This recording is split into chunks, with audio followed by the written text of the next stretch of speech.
As early as 1928, the communists declared that the racial differences among our people constituted the weakest and most vulnerable point in our social fabric. By constantly probing and straining at this one spot, they calculated that eventually the cloth could be torn apart and that Americans could be divided, weakened, and perhaps even set against each other in open combat. We mustn't kid ourselves into thinking that the communists have placed their agitators only into the black communities. They're working both sides of the street.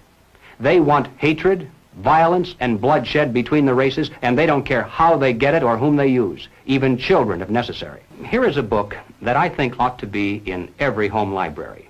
It's entitled Color, Communism, and Common Sense by Manning Johnson. He joined the party as a young man because he honestly believed that the communists were trying to improve the conditions of his people. He was a dedicated communist, and eventually he rose to one of the highest ranks. But after many years, he discovered that instead they were merely planning to use his people in a bloody revolution to destroy America.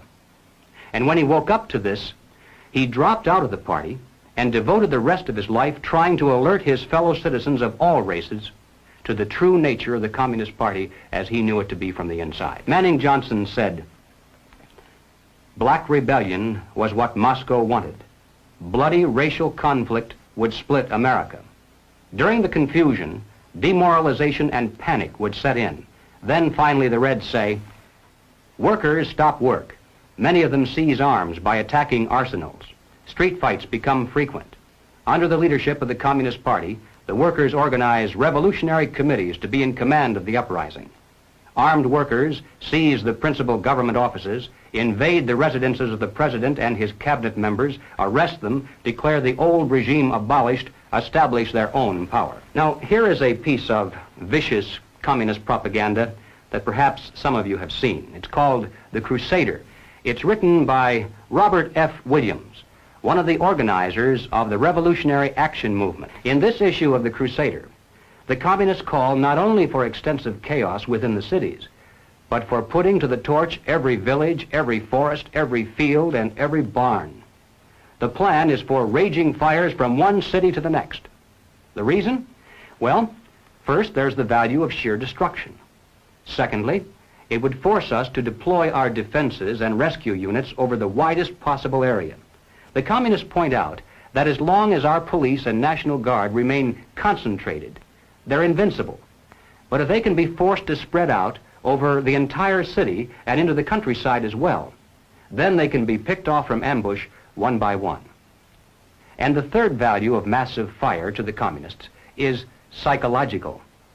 The average American, they say, soft and decadent, when he sees billows of black smoke rising from one horizon to the other, when at night the only light he has to see by is the flickering red from flames leaping into the sky, he'll become paralyzed with fear and panic. He'll run away and hide and do nothing to interfere with the guerrilla bands as they strike at the community's power centers.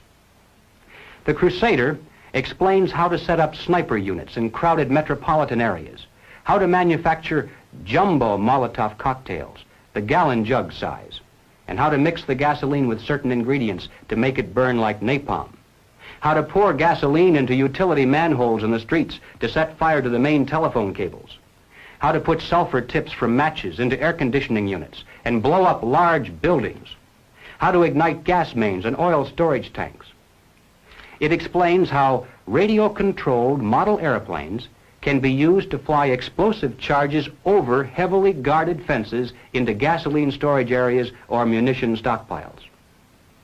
It even calls for infiltration into the National Guard units, revolutionaries posing as non-militants for the purpose of getting free military training and for gaining access to critical military supplies and heavy weapons. And then, finally, Robert Williams says this: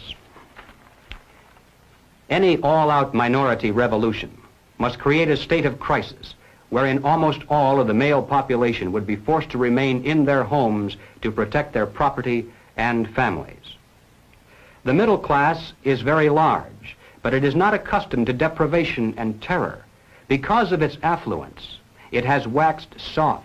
It has no stomach for massive fire, blood, and violence. The motive force behind its life drive is its endless pursuit of prestige, conspicuous consumption, and sensual pleasure. A few years of violent, sporadic, and highly destructive uprisings will set the stage for the grand finale. After the stage is properly set through protracted struggle, America could be brought to her knees in 90 days of highly organized, fierce fighting, sabotage, and massive firestorm. Ladies and gentlemen, the plans and preparations for a communist revolution of force and violence are far advanced. The organization behind these preparations has almost unlimited financial resources, and it provides both training and leadership based upon years of experience in many other countries. Our enemies are deadly serious about their task, and it's nothing short of national suicide for us to continue to ignore their plans and their progress. The violent revolution becomes of primary value to the communists to the extent to which it can be used to condition the masses psychologically to accept the non-violent revolution, which is offered supposedly as the only alternative. Hoping to avoid further violence and bloodshed, the public is to be pressured into accepting measures that will move the country gradually and legally toward communism, but without calling it that. The strategy of the proletarian revolution calls for the quiet conversion of our government into a communist regime, but under the banner of socialism. Well, what is socialism? All right, let's define it. According to the dictionary, socialism is a political concept based upon the principle of government ownership and control of property, the means of production, and the avenues of commerce.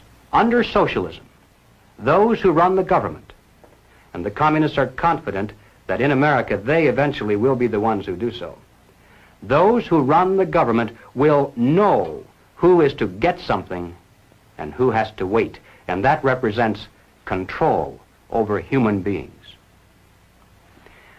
What has all this to do with the communist revolution in America?